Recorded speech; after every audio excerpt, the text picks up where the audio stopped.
ভগবানের মন্দির, ভগবানের মঠ নির্মাণ হওয়া দরকার। সনাতন ধর্ম রক্ষা হবে কি করে? ভগবানের মঠ মন্দির তৈরি হতেই হবে।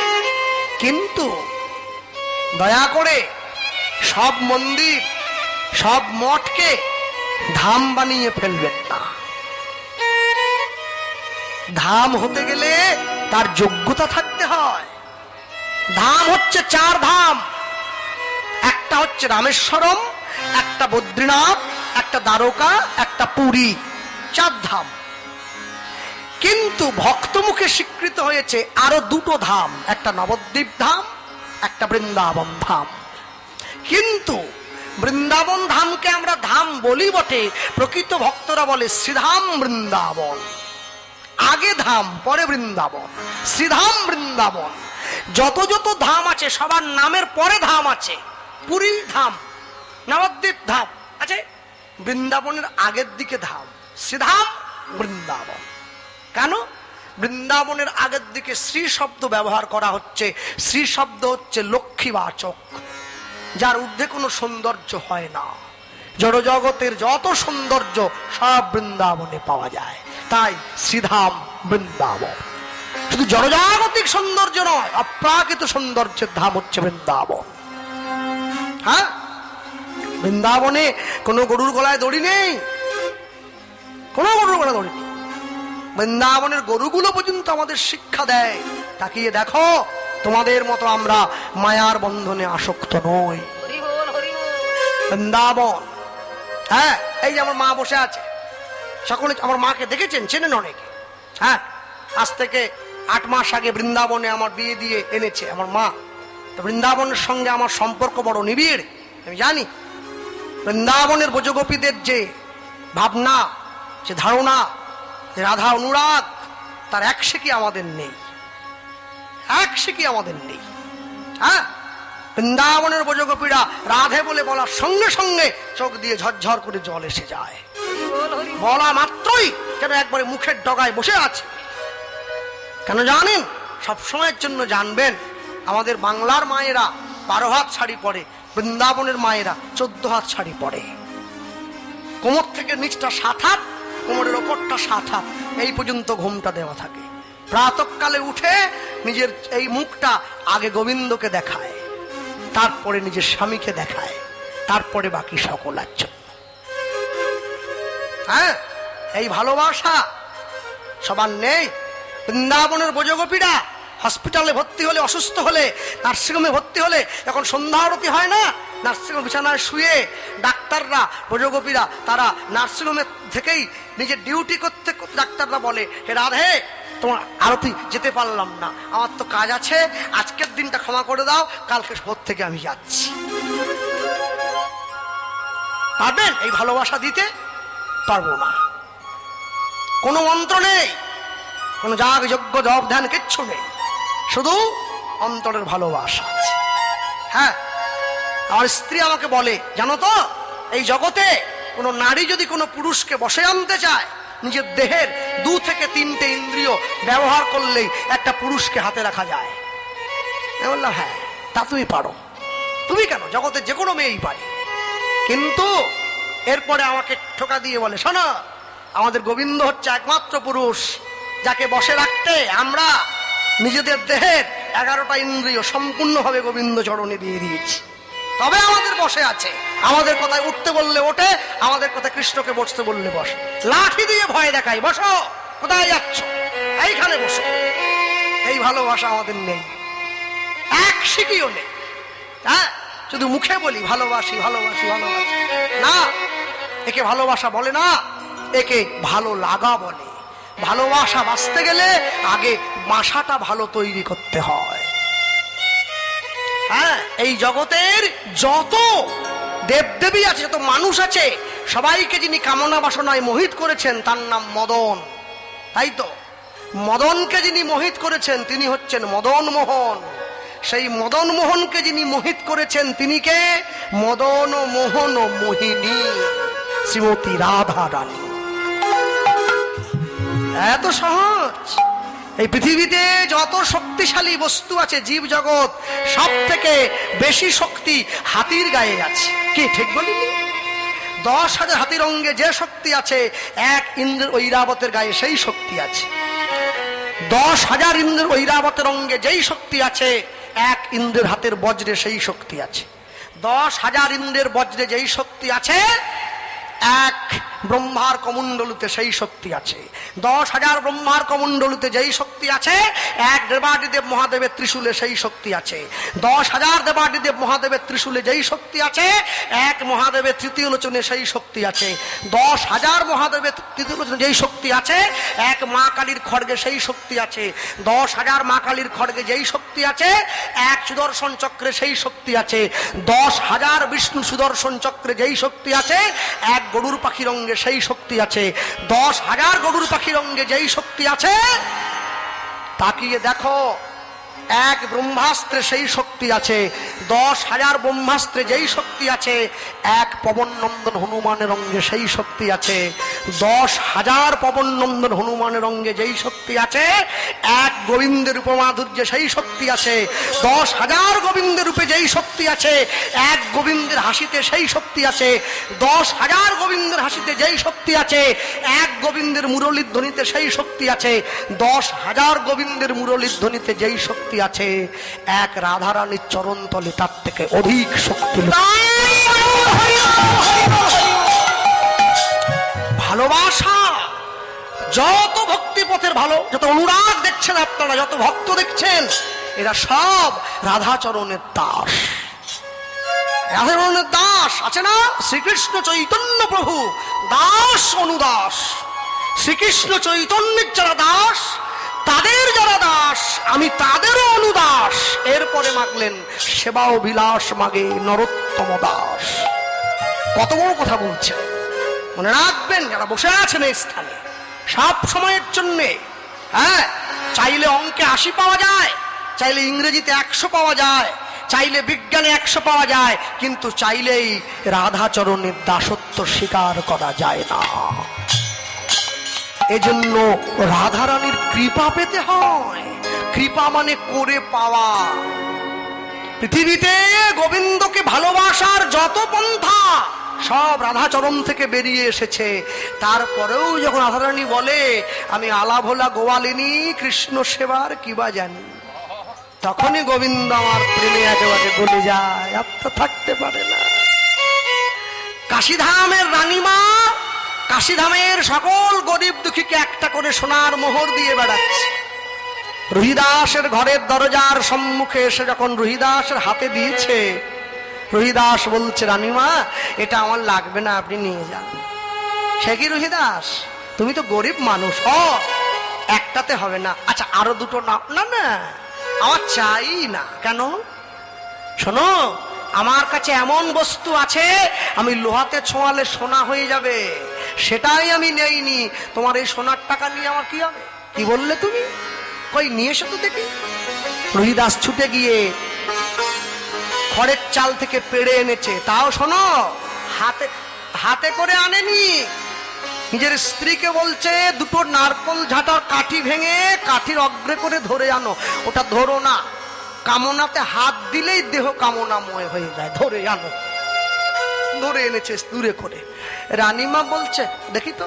রানীমা দেখেই তো চিনে নিয়েছে, এ তো পরশ পাথর। পরশ পাথরকে খড়ের চালে গুঁজে রেখেছে রহিদাস, তার স্ত্রী আবার নারকল ঝাড়ার কাঠিতে করে আনছে। এই মানুষটাকেই তো আমি খুঁজছিলাম, এরকমই নির্লোভ, এরকমই নিষ্কাম, একেই তো গুরু করতে হবে। রামকৃষ্ণ পরমহংসদেব বললেন জল খাবি ছেনে, গুরু করবি চিনে। হ্যাঁ, রহিদাসের কাছে গিয়ে রানীমা চরণটা জড়িয়ে ধরেছে। রহিদাস তুমি আমাকে, তোমার গুরুত্ব অনেক, এত গুরুত্ব যার সেই তো গুরু হওয়ার যোগ্যতা রাখে। রহিদাস দাও, আমার কর্ণমূলে মন্ত্র দিয়ে দাও। সেই মন্ত্র দিয়ে দিয়েছে, সঙ্গে সঙ্গে কাশীধামের ব্রাহ্মণগণ তারা রেগে উঠলেন। আমরা ব্রাহ্মণ আছি, ব্রাহ্মণ সমাজ থাকতে থাকতে কিনা তুমি গিয়ে একজন মুচির কাছে দীক্ষা নিলে। রানীমা বলছে বলুন এর জন্য কি শাস্তি? শোনো, যত কাশি ধামে ব্রাহ্মণ সবাইকে ডেকে তুমি সেবা দেবে, আর ভোজন দক্ষিণ হিসেবে একটা করে সোনার থালা প্রত্যেক ব্রাহ্মণকে দেবে। মনে রাখবে ওই ব্রাহ্মণ সেবায়, বৈষ্ণব সেবায় রুহিদাস যেন না আসে। না কেনা রুহিদাস তো ঘরে বসে আছে। সকল ব্রাহ্মণগণ রান্না করলেন, সপাকে রান্না করে সোনার থালা দক্ষিণা নিয়ে এইবারে যেই হাতে তুলেছে প্রসাদ, মহাপ্রসাদে গোবিন্দে নমো ব্রাহ্মণে বৈষ্ণবে স্বল্প পুণ্য তাংরা যেন বিশ্বাস নই বই উপজায়াতে শরীরে অবিদ্যা যায় জনেন্দ্র দায়ে নাল জীবে ফেলে বিষয় সাগরে তার মধ্যে জিহামতি লোভময় সুদূর মতি তাকে যেটা কঠিন সংসারে কৃষ্ণ বড় দয়াময় করিবার জিহা জয় সপসাদ অন্ন দিল ভাই সেই অন্নামৃত পাওয়া কৃষ্ণের গুণ গাও প্রেমে ডাকো চৈতন্য নিতাই চৈতন্য নিতাই। এই রুহিদাস সেই ব্রাহ্মণগণ সেই যে শুকনো প্রসাদগুলো দেওয়া হয়, পিঠে পেড়া গজা শুকনো, একে বলা হয় শুক্কা। যে অন্ন ব্যঞ্জন খিচুড়ি এগুলো যে দেওয়া হয় একে বলে পক্কা। মন্দিরে জগন্নাথ দেবকে কাছে যখন নিয়ে যাওয়া হয় তখন প্রসাদ হয়। যখন সেই প্রসাদ জগন্নাথ দেবের মন্দির থেকে বের করে এনে মা বিমলা মাকে সমর্পণ করা হয় তখন মহাপ্রসাদ হয়ে যায়। কেন? নাম থেকে নামই বড়, তার চাইতে আমি বড়, আমার চাইতে ভক্ত বড়, ভক্তের চাইতে ভক্তের প্রসাদ বড়। সেই মহাপ্রসাদ বিমলা মাকে সেবা দেওয়ার পরে তিনটি ভাগে ভাগ করা হয়। একটা বিক্রি হয়ে যায় যারা পুজো দিয়েছে তাদের, একটা পান্ডাদের সেবার জন্য, একটা গরিব দুঃখীকে দানের জন্য, তিন ভাগ। যেটা আনন্দবাজারে গিয়ে আমরা কিনে পাই উড়িষ্যা পুরীতে গেলে, ওটা দানের প্রসাদ। গরিবরা এনে আনন্দবাজারে দান করে বা বিক্রি করে, সেইটা আমরা কিনে পাই। এইটা হচ্ছে প্রসাদের কার্যক্রম। এইভাবে প্রসাদ হয়। হ্যাঁ, একটা ছোট সাদা বাক্সে একটা জগন্নাথের ছবি দিয়ে, একটা পেড়া, একটা সন্দেশ দিয়ে রেশন দোকানদার বাড়িতে দিয়ে দিচ্ছে, বলে প্রসাদ নাও। এ প্রসাদ নাকি? এ প্রসাদ না, এ পেড়া আর গজা খাওয়া, এ প্রসাদ বলে না। রেশন দোকানদার প্রসাদের মাহাত্ম্য জানে নাকি?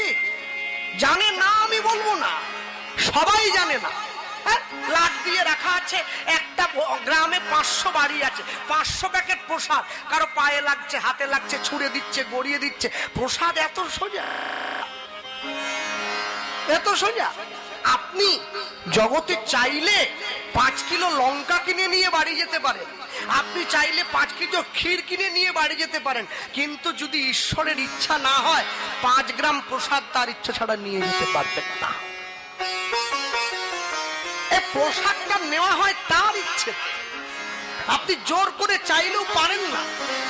সব সময়ের জন্য মনে রাখবেন, পৃথিবীতে মহাপ্রভু যখন এলেন, যখন তিনি পুরীর জগন্নাথের সম্মুখে দাঁড়িয়ে রথযাত্রার দিন নৃত্য করছেন আর রথ পিছনে টানা হচ্ছে, মহাপ্রভু নাচতে নাচতে দাঁড়িয়ে পড়ছেন। যখন দাঁড়িয়ে পড়ছেন রথটাও দাঁড়িয়ে পড়ছে। মহাপ্রভু ঘুরে একবার জগন্নাথকে পিছন দিকে দেখছেন, বাহ আমি এরম ছিলাম দেখতে, হ্যাঁ এরম হয়ে গেছে। আর নিজেকে দেখছেন, আবার সামনে নৃত্য করছেন, আবার রথ চলছে। মানে সাক্ষাৎ যেন মনে হয় দুই জায়গায় দুই জগন্নাথ দাঁড়িয়ে আছে। রথের উপরে অচল জগন্নাথ, রথের নিচে সচল জগন্নাথ। হ্যাঁ, বাসুদেব ঘোষে কহে জড়ো করি হাত, যেই কৃষ্ণ সেই গৌর সেই জগন্নাথ পদে আছে না? সকলে পড়েছেন তো আপনারা, মনে রাখবেন এই কথাগুলি। এজন্য প্রচার করছি যাতে মানুষের অন্তরে সম্যক ধারণা তৈরি হয়ে যায়। যারা বৈষ্ণব দেখলে নিন্দা করে, ব্রাহ্মণ দেখলে কটু কথা বলে, ভক্ত দেখলে কটু কথা বলে, কেন বলে, কি জন্য বলে? তাদের অন্তরে সম্যক ধারণাটা আগে দিতে হবে, আগে সম্যক ধারণা দিতে হবে। হ্যাঁ, একজন ভক্ত মানে আমার অনুগামী আর কি, জয়নগর থেকে ফোন করে আমাকে বলছেন, দাদা আমার স্ত্রীকে নিয়ে আমি কলকাতায় বড় একটা হসপিটালে গিয়েছিলাম আজকে 2 দিন, আজকে ফিরে এলাম। আর তারপর বলছে আমার স্ত্রী ভালো আছে, কিন্তু যখন আমার স্ত্রী ভর্তি করেছিলাম আমি তো বাড়ি আসতে পারিনি, ওখানে বসেছিলাম। তা আমি দেখলাম ওই নার্সিংহোমের মধ্যে একটা বড় রাধাকৃষ্ণের মূর্তি বসানো আছে। এই দেখুন, সম্যক ধারণা নেই। কিন্তু কি বলছে, রাধাকৃষ্ণের মূর্তি, মূর্তি কার হয়? মা কালী। মূর্তি কার হয়? দুর্গা। মূর্তি কার হয়? শিব। রাধাকৃষ্ণের মূর্তি নয়, বিগ্রহ। এই সম্যক ধারণা, হ্যাঁ, যার জন্য আজকে সনাতন হিন্দু ধর্মের মানুষের একটা দুর্দশা। ধারণা নেই কাকে বিগ্রহ বলা হয়, মূর্তি কাকে বলা হয়। মূর্তি কাকে বলা হয় জানেন? যেটা আপনি আপনার আবেগ দিয়ে তৈরি করেছেন, একে মূর্তি বলা হয়। কাকে বিগ্রহ বলা হয়? যার প্রতি আপনার আগ্রহ আছে তাকে বিগ্রহ বলা হয়। রাধাকৃষ্ণের মূর্তি নয়, রাধাকৃষ্ণের বিগ্রহ। হ্যাঁ, তা উনি বলছেন ওইখানে রাধাকৃষ্ণের মূর্তি বসানো আছে। তাহলে তারপরে বলছে ওই মূর্তির সামনে রূপোর থালাবাটি গ্লাসে করে গোবিন্দকে সেবা দেওয়া আছে। মা ভালো জিনিস, কিন্তু হলে হবে কি? তারপর বলছে রূপোর থালা গ্লাসটা দেখলেন দাদা, আমিও দেখে আনন্দ পেয়েছিলাম, কিন্তু একটা জিনিস দেখে দুঃখ পেলাম। কোনটা? বলছে গোবিন্দের থালার সামনে 4টে নকুলদানা দেওয়া আছে। তো পাশাপাশি তো আরো মানুষ ছিল। তো উনি ওনার স্ত্রীকে ছুটি করে নিয়ে বসে ওখানে বসে স্ত্রীকে বলছেন, দেখো গোবিন্দের সামনে রূপোর থালা দেওয়া আছে, কিন্তু থালায় অন্য কিছু না দিয়ে, এত বড় হসপিটালের মালিক, সে তো ভালো কিছু দিতে পারতো, 4টে নকুলদানা দিয়ে দিয়েছে। তো ওনার পাশে একজন বসেছিল, তিনি ওনাকে জিজ্ঞাসা করছে, কেন বিরিয়ানি দিলে ভালো হতো? একে বলে বাঙালি। বুঝেছেন? সম্যক ধারণা নেই। একটা মুসলিম টুপি পরে যাচ্ছে, আরেকটা মুসলিম তাকে দেখে কোনোদিন অপমান করে কি? করে না। একটা বাঙালি গোবিন্দ সেবার কথা বলছে, আরেকটা বাঙালি তার পাশে বসে ফাজিলের মতো টোন কাটছে, বিরিয়ানি দিলে ভালো হতো।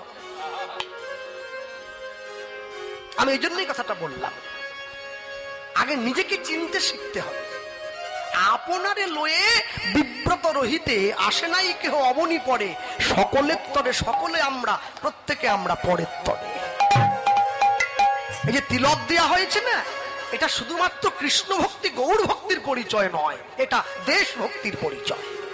তাহলে আপনারা বলুন, যারা কপালে তিলক দেয় নাই তারা কি দেশভক্তি করে না? আমি একবার সে কথা বলিনি। কিন্তু যখন ছেলে যুদ্ধে যায়, মা তার কপালে দেশের মাটি নিয়ে তিলক দিয়ে দেয়, যা জয়ী হয়ে যায়। যারা সবসময় কপালে তিলক দেয় তারা তো জয়ী হয়েই আছে, নতুন করে দেওয়ার দরকার কি? হ্যাঁ, সংসারের মধ্যে যত নিজেকে ডুবিয়ে ফেলবেন, সংসার তত আপনাকে নিচের দিকে টেনে ধরবে। আর যত সংসারের মধ্যে নিজেকে না রাখতে চাইবেন, তত সংসার থেকে আপনি আরো ভালো ফল পাবেন। হ্যাঁ, এমন ভাবে বন্ধুত্ব করবেন, এমন ভাবে হাত ধরবেন যেন কোনো অবস্থাতেই কোনোভাবেই হাত ছেড়ে দিতে না হয়। একটা লোক কুয়োতে পড়ে গেছে, ওপর দিয়ে আরেকটা লোক যাচ্ছে, নিচের লোকটা ওপরের লোকটাকে বলছে, বন্ধু আমায় একটু বাঁচা, আমি পড়ে গেছি। ওপরের লোকটা বলছে, আমার তো একটাই পোশাক, আমি জলে নামলে আমার পোশাকটা ভিজে যাবে না? নিচের লোকটা বলছে, তুই তোর পোশাকটা খুলে দিয়ে আয়, দেখ আমার পোশাকটা ওপরে আছে, আমরা একসঙ্গে উঠবো, এখানে তো কেউ নেই, তারপর যে যার পোশাক পরে বাড়ি চলে যাবো। ওপরের লোকটা পোশাকটা খুলে কুয়োর পাড়ে রেখে ওই নিচের বন্ধুকে বাঁচাবার জন্য নেমেছে। আর যখনই নেমেছে, ওই নিচের লোকটা যে নামলো, ওর কাঁধে পা দিয়ে ওপরে এসে গেছে। এবার যে ওকে বাঁচাবার জন্য নেমেছিল, সে বলছে, বন্ধু এবার তো আমায় তুই বাঁচা। বলে, আর দরকার নেই, আর দরকার। হ্যাঁ, তখন নিচের লোকটা বলছে, তুই তাহলে কি পরে বাড়ি যাবি? বলে, কেন, তোর পোশাকটা তো রাখা আছে, তুই যে আগে কুয়োতে নেমেছিলি, তোর তো রাখা আছে, আমি ওটা পরেই চলে যাব। যে লোকটা কুয়োতে পড়েছিল ওর নাম হচ্ছে মিথ্যা, যে ওপর দিয়ে যাচ্ছিল হেঁটে ওর নাম সত্য। মিথ্যার ডাকে ভুলে গিয়ে সত্য মিথ্যাকে বাঁচাবার জন্য কুয়োতে নামলো। মিথ্যা কি করলো? সত্যর ঘাড়ে পা দিয়ে কুয়োর বাইরে এসে গেল। এবার পোশাক তো ভিজে গেছে, কুয়োর ওপরে সত্যের পোশাকটা খোলা ছিল, মিথ্যা সত্যের পোশাকটা গায়ে জড়িয়ে ঘুরে বেড়াচ্ছে। মানুষ মিথ্যাটাকে সত্য বলে বরণ করে নিচ্ছে, এটা কলিযুগের অবস্থা। চলে যাওয়ার জায়গা কোথাও নেই, আপনাকে যেতেই হবে। আমি একটা কথাই বলবো, এত ভক্তের এত মানুষের ভিড় হয়েছে, সকলের বসার জায়গা হচ্ছে না, তবুও আমি বলবো তারা দাঁড়িয়ে আছেন, যেটুকু সময় থাকবেন। আমি পরিষ্কার বলে গেলাম, নাম করবেন। খেতে বসে করবেন, ঘুমোতে গিয়ে করবেন, বাথরুমে গিয়ে করবেন, স্নান করতে গিয়ে করবেন, বিয়ে বাড়িতে গিয়ে করবেন, শ্রাদ্ধ বাড়িতে গিয়ে করবেন, অন্নপ্রাশন ঘরে গিয়ে করুন, নাম করুন। নাম ছাড়া কলিযুগের জীবের কোনো গতি নাই। কালো নাস্তে বো নাস্তে বো নাস্তে বো গতির অন্যথা, গতি নাই, গতি নাই, গতি নাই। নাম করুন, এমন ভাবে নামকে নিজের জিহ্বার অগ্রে বসিয়ে নেবেন, আপনি নামকে ছেড়ে দিলেও নাম যেন আপনাকে ছেড়ে কখনো না যায়। আপনাকে নাম যদি ছেড়ে না যায়, তাহলে দেখবেন মৃত্যুর সময় আপনি না চাইলেও নাম বেরিয়ে আসে। হ্যাঁ, একদম অন্তিমে গিয়ে মহাজন কি লিখছেন, ওই দেখুন যেটা আমি বললাম ওটাই। কি, যদি কেউ দীঘার সমুদ্রে গিয়ে গা ভাসায়, সমুদ্রের ঢেউ আপনাকে ধাক্কা দিয়ে সমুদ্রের পাড়ে পৌঁছে দেয়, ঢেউয়ের নিয়মিত তাই। কিন্তু কেউ যদি গৌর প্রেমে গা ভাসায়, ওই প্রেম তাকে সংসারে পাঠায় না, টেনে গৌরের চরণের দিকে নিয়ে যায়। গৌর প্রেম রসার নবে, তাই গৌর হইব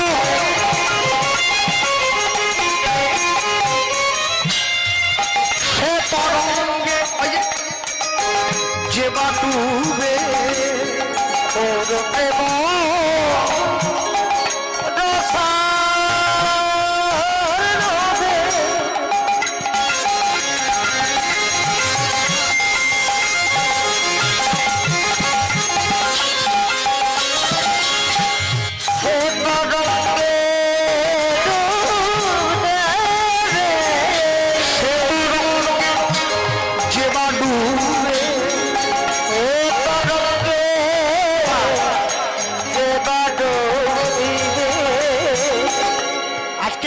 বিশেষ দিন,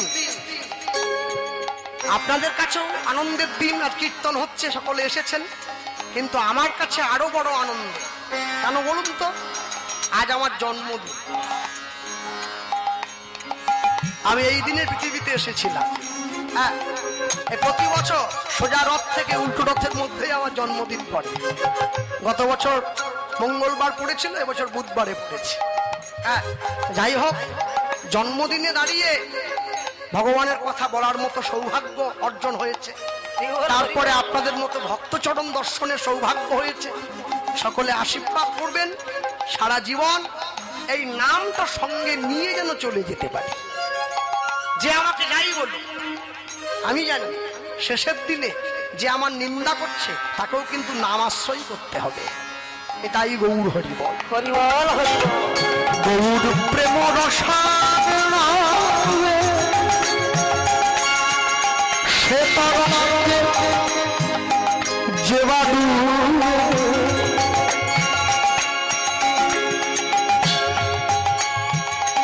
সে রাধা মাধব অন্তরঙ্গ,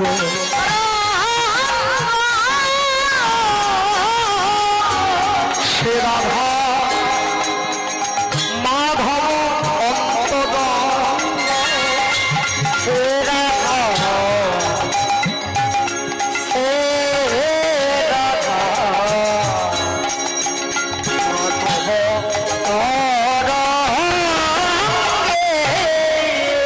তোমরা গৃহে বা বনেতে থাকো, ও গহা গৌরাঙ্গ বলে ডাকো, উলুধ্বনি বলে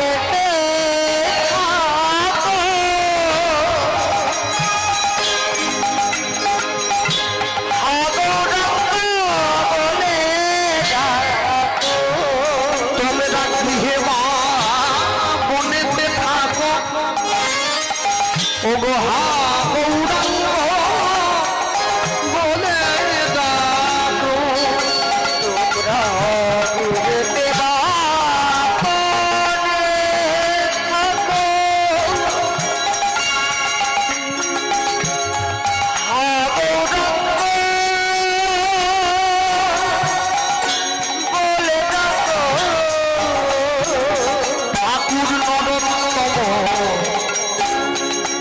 মাঘে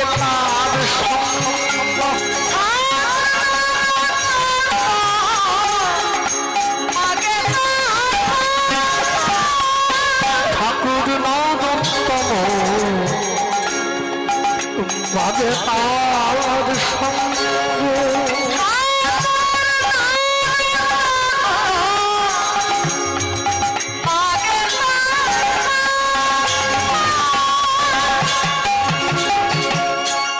আমি এক মুখে বলতে পারি, আমি এক মুখে বলতে পারি, আমার গৌর গোবিন্দের লীলা মাধুরী আমি এক মুখে বলিতে পারি। আমি যাই রে লীলা বলি হারি, আমি বলিতে পারি।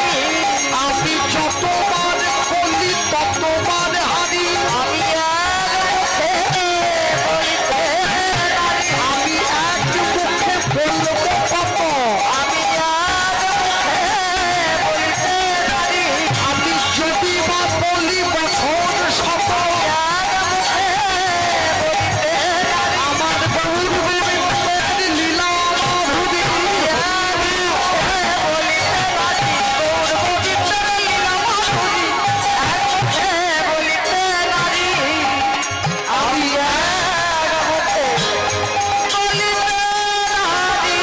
ঠাকুর নরোত্তম মাঝে তার সঙ্গ